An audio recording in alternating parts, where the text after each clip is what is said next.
Inilah jamaah santri Pondok Pesantren Al-Fatah Wailau sedang bergerak menuju ke Kaporo dan Brokol. Oke, semoga menjadi asbab turunnya hidayah. Semoga terhibur.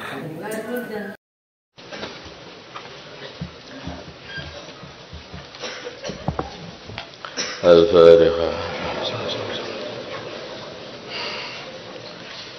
Bismillahirrahmanirrahim. Keputusan Fasul Masail Rabu 25 Jumadil Ula 1445 Hijriah, 27 November 2024 Masehi. Suara sound sistem yang mengganggu. Deskripsi masalah sebagaimana yang sudah terjadi, sudah menjadi tradisi dalam masyarakat bahwa orang yang mengadakan resepsi umpamanya pernikahan mesti akan membunyikan sound system. Tidak jarang getaran suara yang ditimbulkan sound tadi sampai merugikan atau meresahkan tetangga di sekitarnya. Pertanyaan, bagaimana pandangan fikih terhadap peristiwa di atas? Jika masih dalam penggunaan yang sewajarnya, sesuai kebiasaan atau sesuai kebiasaan dan waktunya juga sesuai kebiasaan, bukan waktu orang tidur juga itu, maka boleh.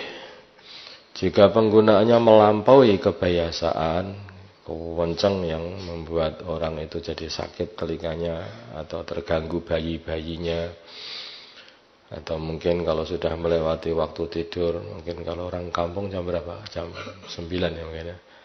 Jam 9 ke atas itu mereka sudah mulai tidur sehingga tidak bisa tidur, maka hukumnya tidak boleh. Jika penggunaan sound system masih dalam penggunaan yang jika getaran sound sampai memecahkan kaca, ada katanya. Jika getaran sound system sampai memecahkan kaca tetangga atau merusak barang-barang lain, maka siapakah yang bertanggung jawab? Jika penggunaan sound system masih dalam penggunaan yang sewajarnya, ya maksudnya ya tidak gede-gede sebetulnya itu, maka tidak wajib mengganti, baik bagi tuan rumah yang punya hajat ataupun tim sound system. Tim atau tim yang mengoperasikan sound system. Namun jika penggunaannya melampaui kebiasaan, ini biasanya yang kencang terutama waktu takbiran ya, masya Allah ada. Kebiasaan melampaui kebiasaan sewajarnya, maka yang bertanggung jawab adalah pemilik sound system, yaitu tim yang mengoperasikan sound system tadi, kecuali jika keras suara adalah perintah dari tuan. Gede nih pol nih, sehingga rumah, gelas, kaca, tetangga itu rontok semuanya seumpama dari tuan rumah, maka yang bertanggung jawab adalah tuan rumah karena dia yang memerintah.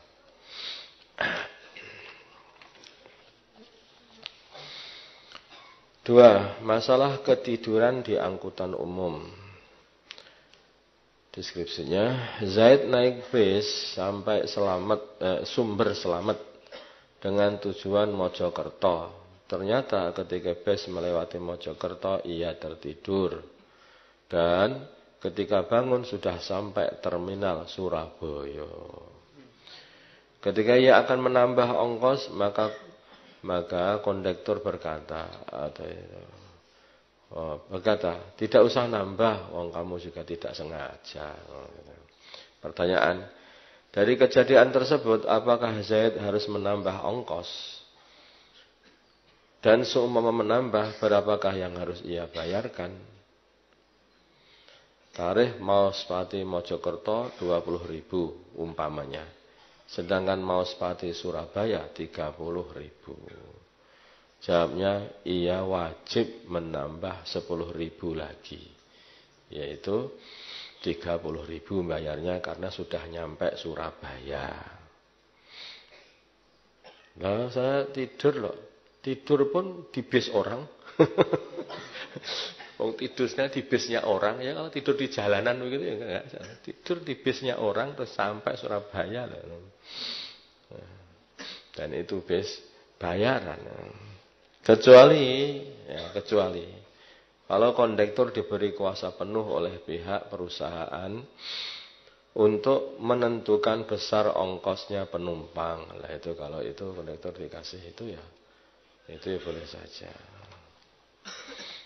Atau waktu itu pemilik bisnya lagi naik bis juga. Gak apa-apa ini bisku kok. Atau memang yang nyupir itu kepunyaan sendiri gitu. Itu ya nggak apa-apa, itu bisku nggak apa-apa itu. Nah itu beda lagi itu. Boleh itu maksudnya. Boleh tidak menambah. Seorang mu'alaf sholat ghaib untuk anaknya yang telah lama meninggal. Bolehkah seorang mu'alaf, misalnya dia baru saja masuk Islam 1 bulan, baru 1 bulan masuk Islam, melakukan sholat ghaib untuk anaknya yang sudah mati 1 tahun yang lalu dalam keadaan Islam? Jawabnya itu tidak boleh atau tidak diperlukan juga, karena itu tidak kewajiban dia. Ketika anaknya itu mati, dia itu masih kafir. Dia masih kafir, dia belum masuk Islam. Anaknya sudah masuk Islam, sudah Islam duluan, mati 1 tahun yang lalu. Dia baru masuk Islam 1 bulan sekarang ini. Maka pada setahun yang lalu dia belum Islam. Maka itulah dia tidak boleh untuk mensolati.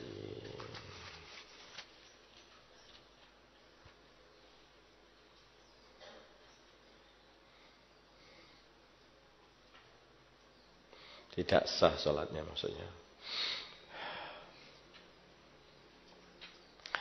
Santri ambil mangga jatuh di pondok. Musim hujan biasanya banyak yang rontok.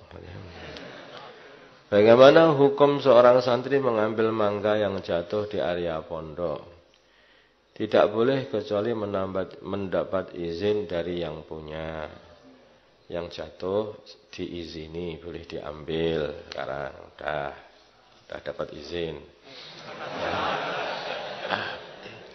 Allahumma salli ala sayyidina Muhammad wa ala sayyidina Muhammad wa salli ala sayyidina Ibrahim wa ala ali sayyidina Ibrahim wa barik ala sayyidina Muhammad wa ala sayyidina Muhammad wa barik ala sayyidina Ibrahim wa ala ali sayyidina Ibrahim fil alamin innaka Hamidum Majid.